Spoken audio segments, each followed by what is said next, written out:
Benedicite, muy buenos días. Soy el Padre Julio desde el Eremitorio Emaús, miembro de la comunidad monástica Esicasta de la provincia anglicana de Cristo el Buen Pastor. Vamos a continuar comentando las sentencias del Pseudo Antonio en la Filocalía.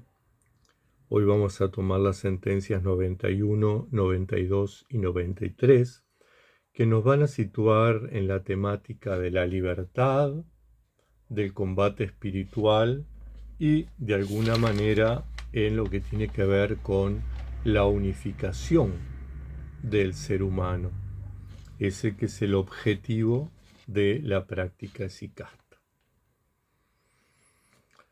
Dice el Pseudo Antonio: el mal acecha a la naturaleza como la herrumbre al cobre y la suciedad al cuerpo. Y sin embargo, el herrero no ha inventado la herrumbre, ni nadie ha creado la suciedad. Así, tampoco Dios ha hecho la malicia. El que ha dado al hombre el conocimiento y el discernimiento para que huya del mal, sabiendo que de él solamente obtiene daño y castigo. Ten cuidado, pues, de que no suceda que, viendo a alguien con poder y riqueza, tú, iluso por el demonio, lo llames beato. Que acuda enseguida la muerte ante tus ojos, y entonces la concupiscencia no te arrastrará a favor de lo que hay de malo en esta vida. Bien, vamos a recurrir al cuadernito con los apuntes, con las anotaciones que suelo hacer, que son como la ayuda a memoria.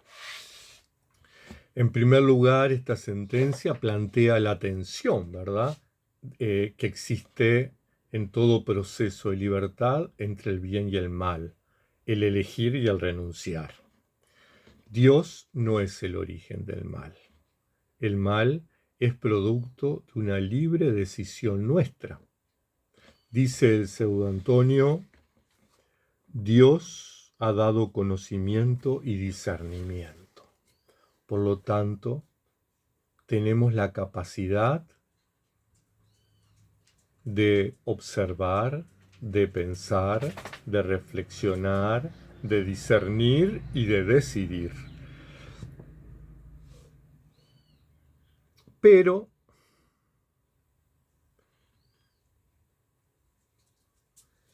no podemos ser tan simples o tan poco serios en plantear, bueno, yo hago el mal porque soy seducido por el diablo. En realidad, yo actúo mal porque decido actuar mal, ¿verdad? Puedo tener la tentación frente a mí. Yo puedo tener una mesa, soy diabético, por ejemplo, y puedo tener una mesa llena de tortas de dulce leche, tortas de chocolate, tortas de dulce frutilla, tortas de merengue. Todo eso me va a hacer mal. Yo decido si como las tortas o renuncio a las tortas. Nadie me obliga. De la misma manera, cuando yo elijo hacer el mal, no soy obligado por el diablo. El mal está ahí, está delante, ¿verdad? Lo puedo pensar, lo puedo actuar por acción o por omisión, o no. Depende de mí. Es mi decisión, es mi responsabilidad. Proyectar en el diablo mis acciones habla de dos cosas, por lo menos. Primero, de que soy irresponsable, no me hago cargo de mis acciones. Y segundo, que algún problemita tengo porque estoy aplicando algo que se llama mecanismo de defensa de proyección. Mis responsabilidades, mis culpas, mis decisiones, las estoy proyectando y depositando en otro. Ese otro, llámese diablo, demonio, Satanás, Belcebú o el nombre que se le quiera poner al mal con mayúsculas. Yo tengo que hacerme responsable de mis actos. No puedo proyectar en los demás, ¿verdad? Ese cuentito que sucede en la caída del paraíso, ¿verdad? Dios le pregunta a Adán, ¿pero qué hiciste? Fue la mujer que me diste. Y le dice a Eva, Eva, ¿qué hiciste? Fue la serpiente que me tentó. Y pagó el pato de la serpiente porque no pudo hablar, porque si no le hubiera echado la culpa a otro animal, ¿verdad? En esa lógica de depositar responsabilidades en otro. No, tenemos que asumirlas. Somos libres, como somos libres, tenemos que asumir las decisiones que tomamos, en el acierto o en el error. Es necesario, por lo tanto, transitar de una fe mágica que deposita en otros responsabilidades a una fe adulta, madura, que se hace cargo de sus decisiones, de sus pensamientos, de sus acciones, de sus omisiones. Se hace cargo y por eso tiene el conocimiento y el discernimiento, dice el pseudo Antonio. La libertad, entonces. La libertad va siempre acompañada de responsabilidad. Soy responsable de las decisiones que tomo. La libertad implica elección y renuncia. Elijo el bien, renuncio al mal. Elijo el mal, renuncio al bien. Y uno tiene que hacerse cargo de las consecuencias que vienen después. La sentencia 92 dice así: Nuestro Dios ha concedido la inmortalidad a aquellos que están en los cielos, mientras que, para aquellos que están en la tierra, ha creado la transformación. Le ha dado la vida y el movimiento a todo, y todo ha sido creado para beneficio del hombre. No te dejes arrastrar, pues, por la ilusión que despliega el demonio a propósito de las vanidades de esta vida. Cuando él insinúe en tu alma un ardiente y pérfido deseo, piensa de inmediato en los bienes celestes y convéncete a ti mismo diciéndote: si me lo propongo, tengo la posibilidad de vencer también esta lucha desencadenada por la pasión, pero no ganaré si quiero alcanzar el fin de mi deseo. No dejes de combatir esta lucha que puede salvar tu alma. Interesante el planteo, ¿verdad? El combate espiritual, que está muy ligado a la libertad, porque en el combate espiritual hay que elegir, ¿verdad? Hay que hacer uso del discernimiento. Por ahí, si no hacemos un buen uso de discernimiento, en lugar de combatir contra el mal, terminamos combatiendo contra el bien. Entonces, es interesante que la enseñanza que nos deja esta sentencia 92 es el que debemos transformarnos. Y a mí me vino la imagen enseguida de la pupa. La pupa es un estado por el que pasan algunos insectos. A mí me gusta pensar en las mariposas porque el producto final es maravilloso, ¿verdad? Es hermosísimo.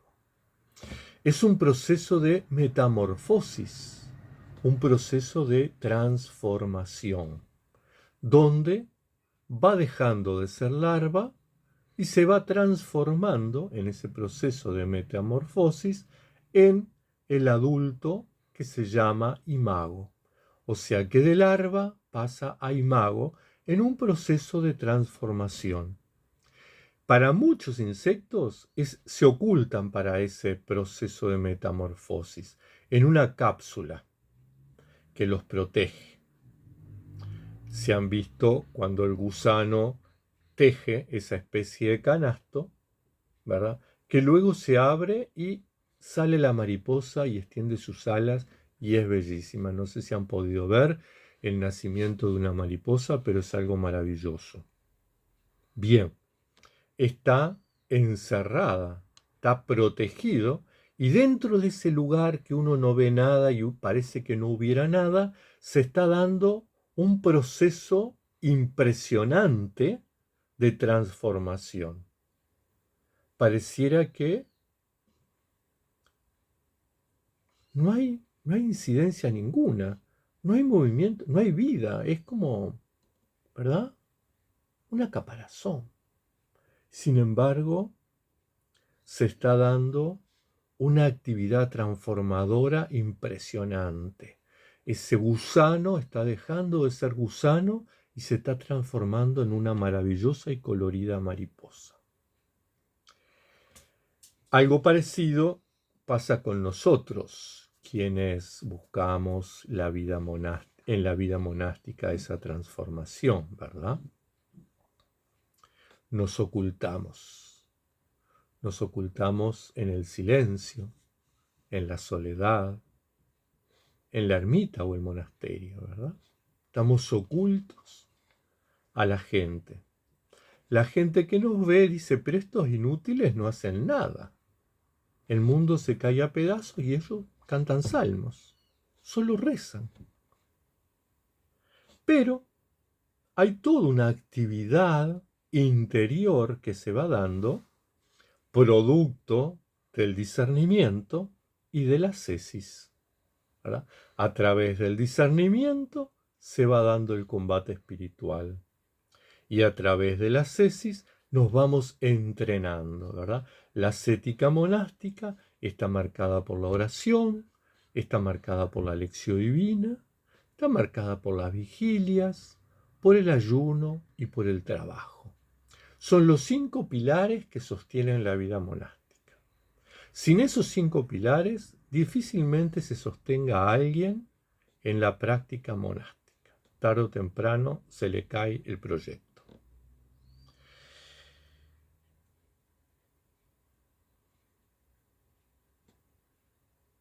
Esos elementos, esa ascética monástica, nos ayuda a fortalecernos, ¿verdad? El mal está ahí, está arriba de la mesa, es como las tortas de dulce de leche que les decía yo de chocolate. Lo tenemos a la mano, pero estamos llamados a combatirlo. Estamos llamados a resistirnos a la tentación. Estamos llamados a transformarnos, a transfigurarnos. La experiencia del Tabor, ¿verdad? Ese Jesús, hijo del hombre, que se ve inmerso en la luz increada, ¿verdad? Y por primera vez los discípulos pueden contemplar al Cristo divinizado, al Hijo de Dios en su esencia misma. Estamos llamados a esa transformación. Estamos llamados a esa metamorfosis, a transformarnos en esos seres de luz, a vivir en la luz increada, a contemplar cara a cara a Dios, a ser parte de Dios, porque de eso se trata la esiquía, ¿verdad? De ser divinizados. Todos los padres esicastas son clarísimos en sus enseñanzas. El ser humano es divinizado por la gracia, participa de la vida de Dios.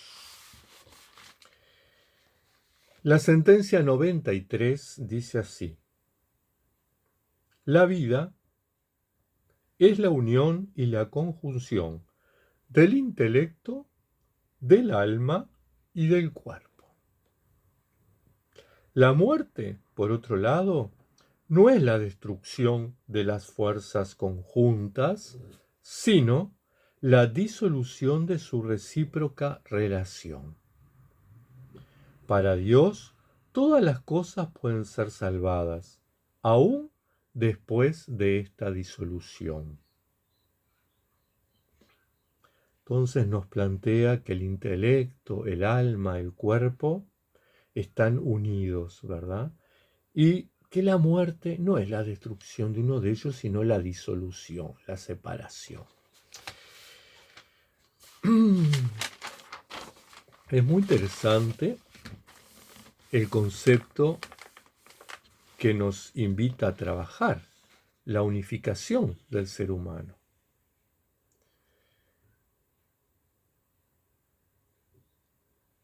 El intelecto unido al corazón.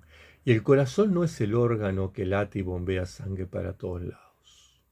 El corazón, en el sentido bíblico, es el hombre interior, el hombre nuevo, el hombre renovado en Jesucristo, dice San Pablo.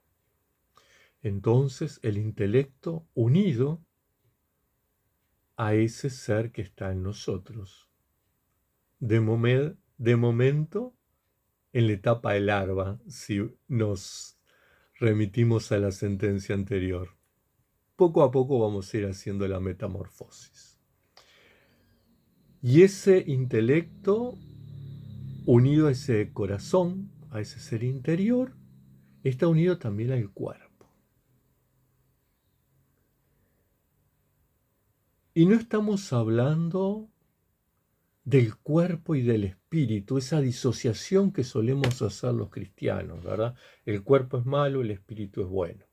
El cuerpo es malo, el alma es buena.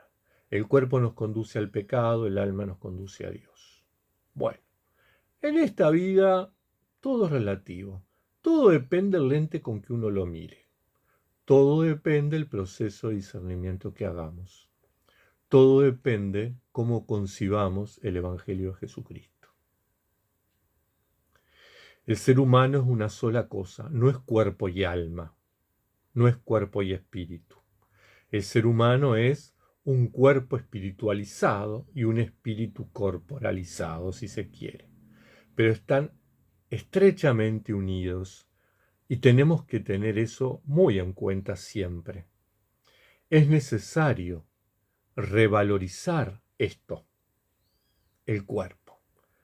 El cuerpo no tenemos que maltratarlo. El cuerpo no es negativo. Lo que son negativas son las acciones que hacemos con el cuerpo, ¿verdad? Yo tengo una mano, tengo dos manos, pero yo puedo pegar o puedo abrazar. Tengo una boca que pronuncia palabras. Puedo insultar o puedo halagar. Tengo ojos, puedo mirar con deseos o puedo mirar con caridad, con solidaridad.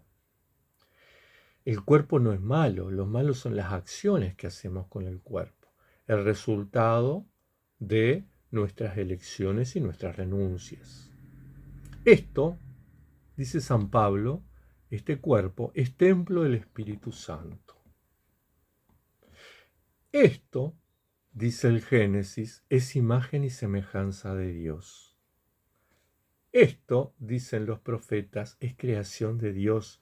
Dios amasó esa imagen tan linda, esa alegoría tan hermosa del alfarero construyendo su obra, su vasija, ¿verdad?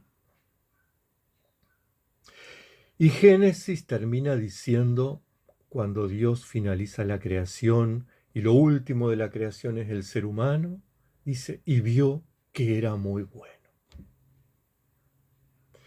Entonces es importante tener en cuenta que el cuerpo es algo bueno y es algo sagrado. Tenemos que cuidarlo. Recordemos, hace días atrás celebramos a San Juan Crisóstomo. Y recordemos que San Juan Crisóstomo, cuando optó por la vida eremítica, allá 20 y pico, 30 años, se fue de eremita y abusó tanto de los ayunos y de las vigilias que se enfermó y tuvo que abandonar la vida eremítica. No cuidó su cuerpo. Ese concepto de que el cuerpo hay que maltratarlo, ese concepto de que la materia es mala, no es malo. Malos son las acciones que hacemos, o buenas. Tenemos que cambiar nuestra concepción. La ascesis, es decir, las privaciones, ¿verdad? Del sueño en las vigilias, de las comidas en los ayunos, no son para humillarnos, no son para dañar el cuerpo, no son para castigar el cuerpo. Son ejercicios de entrenamiento, así como un corredor, un ciclista, un boxeador, una nadadora, los jugadores de fútbol, de básquetbol, de voleibol, cualquier deportista se entrena, ¿verdad? Los deportistas suelen cuidarse muchísimo en las comidas, no comen cualquier cosa ni a cualquier hora, ¿verdad? Se privan de determinadas comidas. Se privan del sueño, no duermen hasta mediodía. Generalmente se levantan temprano, muy temprano para entrenar. La ascesis es un entrenamiento que tiene por objetivo fortalecerme en mi toma de decisiones, es decir, controlar mi cuerpo y mi mente. Yo tengo que tener el control, no el cuerpo. Comer cada vez que quiere, comer dulce cada vez que se le ocurre. No, tengo que controlar yo. Pero comer es bueno. Comer cosas ricas es bueno. Darse una satisfacción de vez en cuando, un helado, un postre rico, está bien, porque nos gratificamos. Y eso fortalece nuestra autoestima. Y si fortalecemos nuestra autoestima, tenemos capacidad de decidir, capaz de discernir, capacidad para elegir lo correcto. No estamos ahí en esa etapa que uno ve muchas veces a los cristianos todos ahí con miedo y cansados y deprimidos y angustiados y tristes por las penitencias que se imponen y los ayunos y qué sé yo. No, está bien gratificarse, pero todo con cierta racionalidad, todo con cierta medida, ¿verdad? Entonces es necesario cambiar nuestra visión negativa del cuerpo. Tengamos en cuenta que la Escritura nos dice, tanto amó Dios al mundo que envió a su Hijo. Y no lo envió siendo espíritu, lo envió en un cuerpo. Dice San Juan, y el Verbo se hizo carne, por si alguien duda de que era un cuerpo real. Y dice San Pablo, en todo semejante a nosotros. Tengamos en cuenta entonces que el cuerpo es digno. Es digno. Dios quiso tener un cuerpo y por eso se encarnó.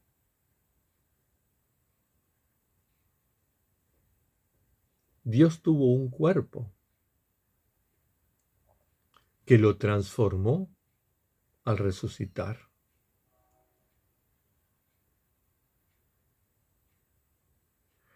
Trabajemos en este proceso de unificación.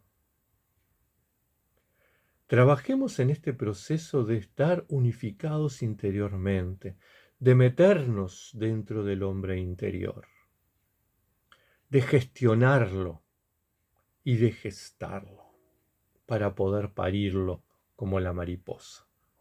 Que se pueda dar, volviendo a la sentencia anterior, esa metamorfosis. Pero solo es posible, volviendo a la otra sentencia anterior, si hacemos un correcto uso de nuestra libertad. Hermanas, hermanos, tengan un bendecido día y nos estamos reencontrando en un próximo video. Que la Madre de Dios les acompañe, les proteja y les bendiga.